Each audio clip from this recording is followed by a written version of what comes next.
Let's talk about proper use and care of our watercolors. First, the setup.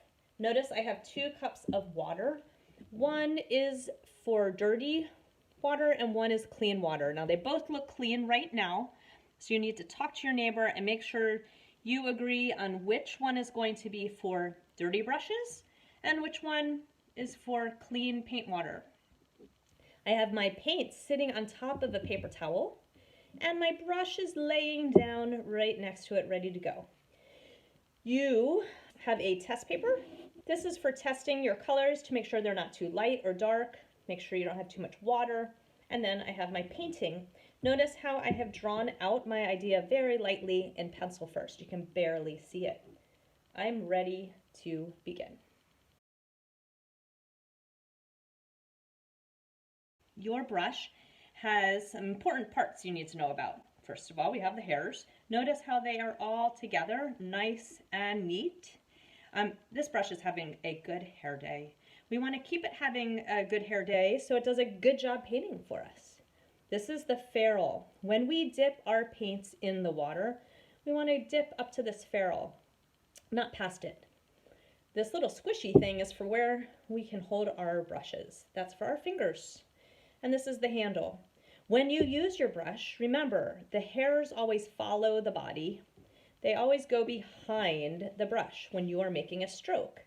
You never want to push towards the hairs. They always follow behind. Think of a tail on a cat going behind it. And you always go in the same direction when you pet a cat. Same thing with the hairs of the brush. You always want to go in the same direction when you are stroking your paper. To wash your brush, you dip, swirl, wipe, never tap. You could splash dirty water on your friends, and blot your brush. You can check to make sure that it is clean when you blot your brush, and you can also get off all that extra dirty water. So let's go over that again. Dip, swirl, wipe, blot. Perfect. Now I'm ready for my clean water. Once my brush is clean, I can use my clean water and paint. Okay. The next thing you need to know, when you are done using your brush, always leave it down on the table on your paper towel. Do not leave your brush sitting in the water. That is really bad for the hairs of your brush. So you always want to wash it and place it down when you're not using your brush. You never want to press so hard on your paper or in your paint so that those hairs separate. When you are getting paint, you are just going to. How do we use our paints? Let's go over that now. So first I want to make sure my brush is clean. Dip, swirl, wipe, blot. Then I need to activate my colors. So I'm going to get some water, dip into the water, and put a little drop in each cup. A little drop in each cup. You're right. Oh. The water is going to seep into the paint and kind of soften it. There is an awful lot of color in each of these little cups. Even though some of these look like they have very little paint left, that little tiny bit will go a long way if I use it the right way. Remember to never dig your paint out. When you are ready to load your brush up with paint, you're going to make sure it's clean. Dip, swirl, wipe, blot. Get your clean water and tickle your paints. Tickle so lightly. Notice how I barely am touching down and pressing down. That's how you want to get paint on your brush. So I'm going to start with red, and I'm going to very lightly tickle, tickle, tickle, barely touching down. Notice how much of my brush goes into my paint, and notice how my hairs of my brush are still kind of together, straight up and down. They're not bending or anything. I can dance my brush around in a little circle if I want, okay? I can wipe very carefully so that extra goes back in there if I don't need that much. I can test to make sure my color is just right, okay? And then I can start painting. I'm going to very carefully stroke with my paint, stroke with my brush, When I need more paint on my brush, I can reload my brush. I'm not switching colors yet, and there is still a puddle of paint in here.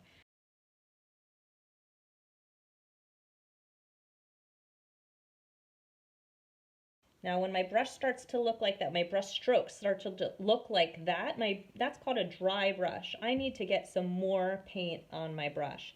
I can't just dip into my paint though. Dip, swirl, wipe without getting some more water because I don't have very much water left in that cup. So I'm gonna tickle, tickle, tickle, dance around on my tippy toes, and then I'm ready to paint. You do not want any clumps and chunks of watercolor. It's nice and smooth. Now when you're applying your paint, look at how the paper kind of shows through. It's very light. Watercolor, the more water you use, the lighter your color will be. The less water, the brighter. So let me show you.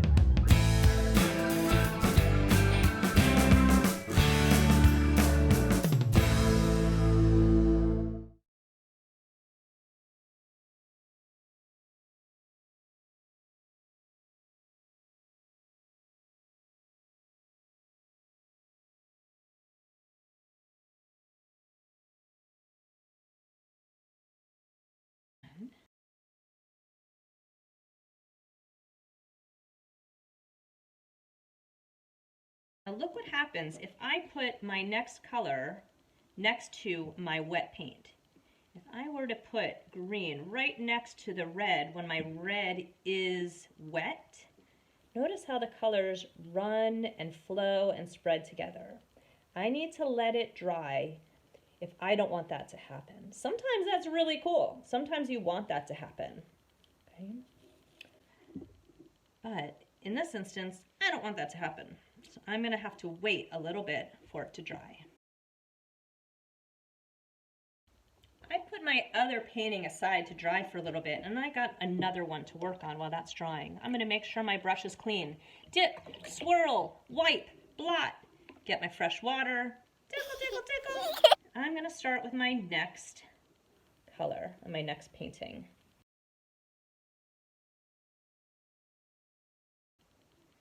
Now sometimes I do want my colors to bleed and flow and run together. Like I said, that's kind of a cool thing with watercolor, that you can't do that with other paints in the same way. So I'm going to dip, and I'm going to get another color.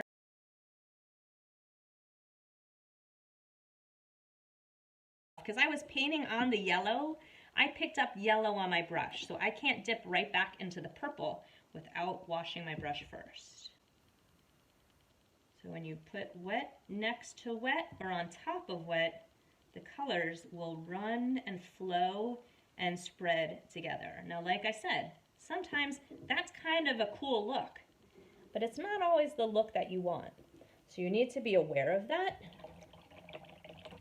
Wash my brush off and use that in a way that you want it to work.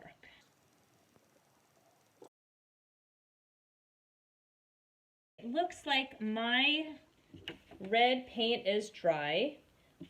I touched it and it is totally dry. When I look at it and hold it different ways, I can tell no shine there. It is ready for me to paint my next color. I want to make sure my brush is clean. Dip, swirl, wipe, blot, get my fresh water and my new color, and I can paint right next to my red without those colors flowing and running together.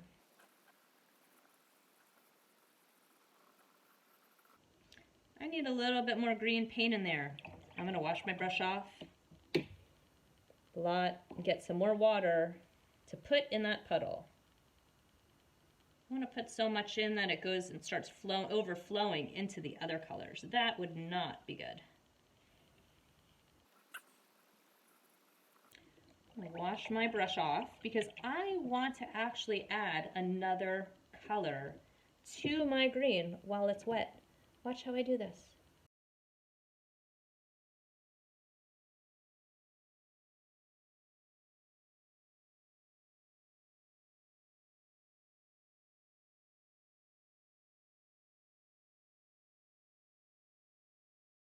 Now my red, remember, is dry, so I can actually come into my red now. I'm gonna tickle my purple here. Notice I'm not pressing hard. Wipe off some of that, make sure I don't have too much paint. I can wipe off some of that if I think I have too much, and I can make my little spots.